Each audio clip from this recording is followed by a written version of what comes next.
Harry Turner is a conservationist, veteran, and educator featured in the documentary Wildcat. Wildcat follows the story of Harry as he faces inner and outer obstacles whilst fostering and rehabilitating a baby ocelot in the deep Peruvian Amazon. Besides Wildcat being an impressive conservation story, the film is equally a story about healing and Harry's personal struggle with mental health. We got to sit down with Harry and discuss his experience of living in the Amazon and filming Wildcat. A common thread throughout the documentary is the value and power of connection, whether that's to humans, animals, the ocelot, or the jungle itself. And did you feel when you sat out and you entered the Amazon that you were seeking something, or were you more looking to be lost? Yeah, so when I initially went to the jungle, I just wanted to disappear. That was the kind of end goal. My brother at the time was 8 years old, and I was very suicidal, and I didn't want my little brother to find me dead. I think that deep down, even though I was in a very bad place, I still was like conscious of what my actions would cause to other people. So when I went to the jungle, it was like to basically immerse myself in danger, immerse myself in this place which everyone calls is like, you know, the most dangerous place, but also the most beautiful place. In reality, it's not the most dangerous place whatsoever. You know, being in a city or being somewhere where you're not mentally fit is the most dangerous place. And so when I went to the jungle, I said to myself, like every single day, like I'm going to kill myself today. I want to die today. And then on about day 14, I went fishing and caught fish for our dinner. I was with a group of people. And I was like sat on the front of the boat, and the sun had gone down, and like the bats were kind of like changing from the birds, and it was just kind of like this like epiphany that I had of like, why are you doing this to yourself? Like you have people who love you, you have support, you have, you know, everything that you want, you know, like you're depressed, you need to figure out your own mental health before you can kind of like further your future. Yeah. And I guess that it took me like 14 days to really realize, like being, you know, submerged in the jungle, no Wi-Fi, no phones, no nothing. I didn't have anything. I just had the jungle. I had people to talk to. I had locals. I had scientists. You know, I had people who were just there for, you know, kind of like an educational holiday. But I was like surrounded by people who had the same passion. I was surrounded by jungles. I'd wake up to the sounds of monkeys. I'd go to sleep with the sound of frogs. You know, it was just like a very kind of like natural thing. Yeah. And so that's kind of like how my journey started, and that's kind of where my healing began as well. Do you think as humans we have an innate connection to nature and a desire to be surrounded by it? So if it weren't in this way that you found your love and connection, you would have eventually found another way? Yeah, so I think that, you know, we all as human beings have been, you know, brought up in nature. You know, if you go back to the very first human beings, and even to today, you have the uncontacted tribes, like they are immersed in nature. We as like humans in this century have, you know, destroyed and cut down and tried to do things not because it's important, but for greed. And I think that a lot of people in this day and age don't really think of the consequences of everything.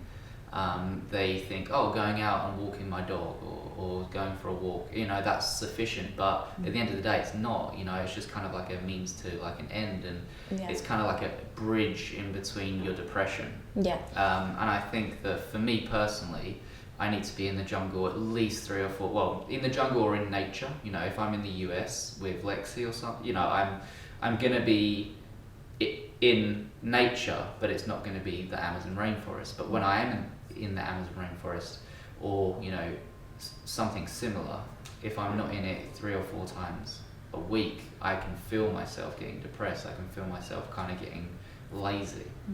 Yeah. And I think that when you speak to these local people, and when you know, talk to the people who live in the forest, I've never met someone who's depressed in this place. It's, you know, they might be sick, or but they don't have like a down day. You see the kids, they're not on iPads or iPhones. They're climbing trees, and they're, you know, finding like crazy animals. Yeah. they have this different way of life where depression isn't involved. Whereas when we're surrounded by cities and cars and traffic and money issues, it's obvious, you know, Yeah, like 100%. it's obvious what is going to be the main cause of that issue, and that's what you're surrounded by. Yeah, it's not conducive to a happy, fulfilled life. It's so far removed from nature. When you were in the Amazon, having that sort of an immersive experience, from watching the documentary, your knowledge of all the plant, the insects and the dangerous species is very sophisticated. Do you feel that in a way you gained an education that was richer and deeper from living in the experience rather than passively learning about it in a more academic sense? So growing up, I never understood school. I couldn't. I'd sit in a classroom and I'd get distracted within 30 seconds. Like, everyone knew me as the class clown because I would just, you know, cause issues, get sent to, you know, sent out the classroom. I'd always get in trouble, like suspended, and I couldn't be in that environment. I don't think that, you know, some people are. My sister is very much about education, whereas myself, I'm not, you know, like, I enjoy being hands-on. I enjoy doing things with like the reason of like educating myself in an environment that I enjoy. Whereas in a classroom, I didn't enjoy that environment, so why would I push myself to learn? Yeah. And so being hands-on, finding, you know, really cool parts of the jungle via my own research or local knowledge or just kind of trial and error as well. That was like something that I like thrived for. And being with the ocelots as well, that was something that was really cool, is because the ocelots, even though I was teaching them how to hunt and teaching them what to do and what's dangerous and all these things, they have like a deep down knowledge of, you know, an instinctual knowledge. But they were also teaching me in certain ways. Like, I love finding reptiles and amphibians. That's kind of like one of my main passions in life.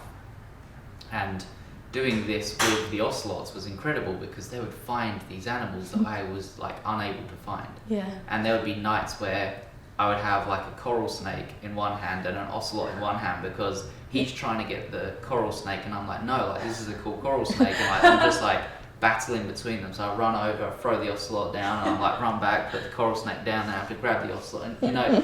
But I was like learning, like, wow, like he found that in this kind of like area and this substrate in this kind of like close to the stream, and that I learned so much by being in the deep end. Yeah, of course. Definitely. Yeah. I think sometimes, just being so immersed is, there's no better way to learn, I think. Yeah, and the associations you memorise more. I find when I've been in situations like where I've had to learn like fish species or identifications in the wild, I learn a lot more by having had the tangible experience of seeing the thing in the flesh. There's something to be said for that, for sure. Yeah, I think that when looking at a piece of paper and looking at the name, the species, the, you know, where you could find it, when you're in that moment, you remember that moment so much more because you're like, it's a memory, not just like a photographic kind of like image. Exactly, It's and it's a memory. connection as well, so it comes back to forming the connection with nature. And just so much more inspiring, I think. Yeah. So I know you touched on it a little bit earlier, but what kind of were your hopes for the impact of this documentary? So within it, you were very, very vulnerable, speaking about topics of depression and PTSD. Did you hope people would watch this and feel connection, or what was it you were hoping for? So I originally started filming just for the sake of filming. You know, I was struggling with depression. I was 21 years old and I was walking in the jungle barefoot with an ocelot. So I was like filming because I was like, this is incredible. And I think one good thing about storytelling is that the story always evolves. So when I started this, I actually didn't have the intentions of bringing my vulnerability and depression into this because as an individual, I felt weak and I felt depressed and I felt lonely. So why would anyone else want to see that? As the kind of like film kind of progressed, I was noticing kind of a pattern, whereas like I was alone in the jungle for quite a lot of time, and I would definitely get depressed, and I'd definitely get angry at things, and I wouldn't understand why, and I wouldn't film them moments. But then I kind of was like, no, like if I'm going to make a powerful film, I have to film these moments. If my filmmakers, when they're here, occasionally they would come out and they would film, and I would say, put the camera down, I don't want to be filmed. But then when they would film, they would be like, this is a powerful moment. Yeah. There's a scene in the documentary where my little brother asked me about my scars, and if that wasn't filmed, that wouldn't be a powerful moment. And I remember Trevor showing me, he was like, I'm so happy I was filming, because that was like a really incredible moment. And then I think after that point, I was like, I need to film everything. I need to film when I'm upset, when I'm angry, when I'm happy, when I feel like I've succeeded in something, I need to film these things. Yeah.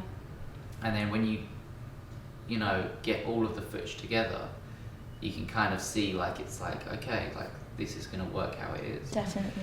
And then when it started coming to editing, we were talking about, like, okay, like, we're going to, show the vulnerability, but we're not going to, like, show too much.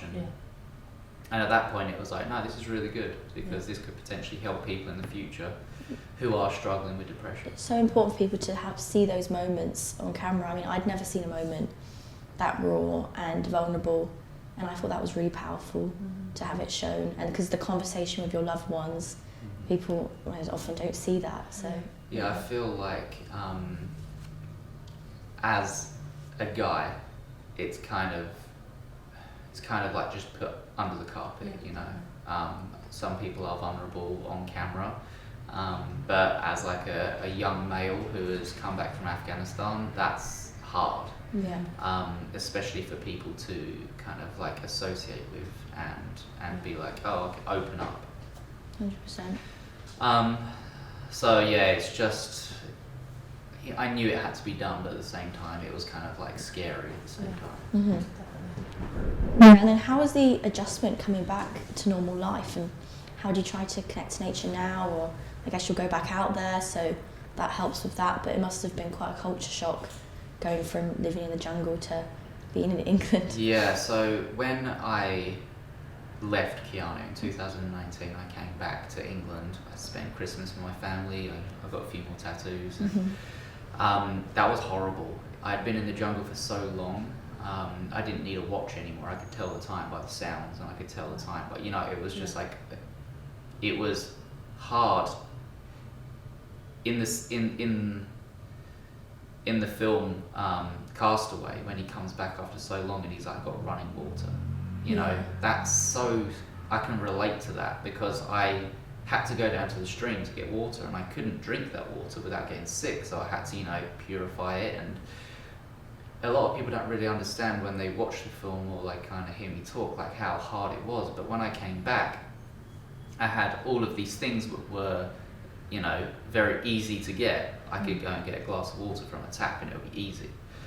The problem I had was the sounds. I remember going for Christmas dinner with my family. My grandma and granddad were there, my auntie, uncle, my cousin, like my whole family were there, and someone dropped a knife or fork or combination, and it just made this like tinging noise, and I just had like this breakdown, this panic attack. Like I couldn't be in that situation, that environment. It was just like so claustrophobic, really. Because when you're in the jungle, you're so open. Like noises are noises, and they're natural. Dropping of a knife and a fork, dropping of metals on a wooden floor isn't natural. It's very difficult. But that was after being away for a long period of time. When I came back, that was hard, but now I can kind of come back in and out of civilization, and I kind of enjoy the comfort of a hot shower. I enjoy the comforts of like just being able to open up a fridge and have cheese. I don't know, just it's not possible in the jungle.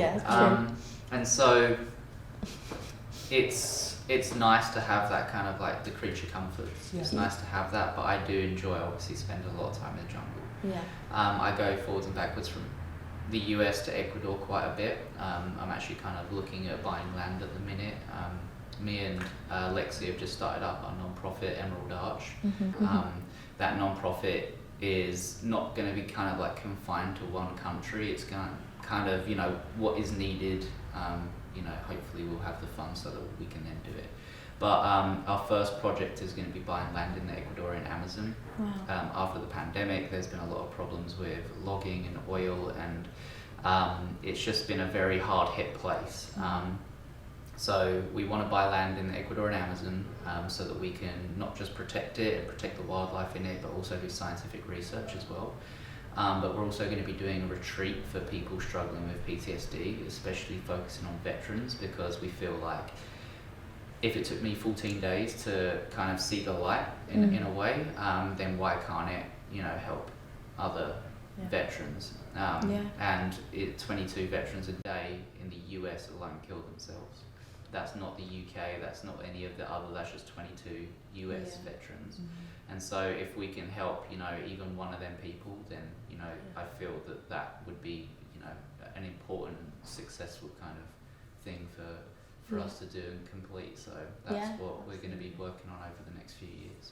And serves the purpose of conservation, which helps almost remove the stigma of people maybe who wouldn't want to traditionally go to a therapy centre maybe in their home country, but as going somewhere else, it kind of is a more appealing way to get people to face those sort of I feel like troubles. Putting yourself out of your comfort zone. You're already uncomfortable, so you should just push yourself and make that leap of faith. And you know, you never really know where it's going to take you. Look at me, for example. I went to the jungle in 2014, and now it's 2022, and I have a film coming out about my life story and all these things that I've done. You know, like it's not always been easy. It's been a roller coaster journey, but at the same time, like if I hadn't have gone to the jungle, where would I be now?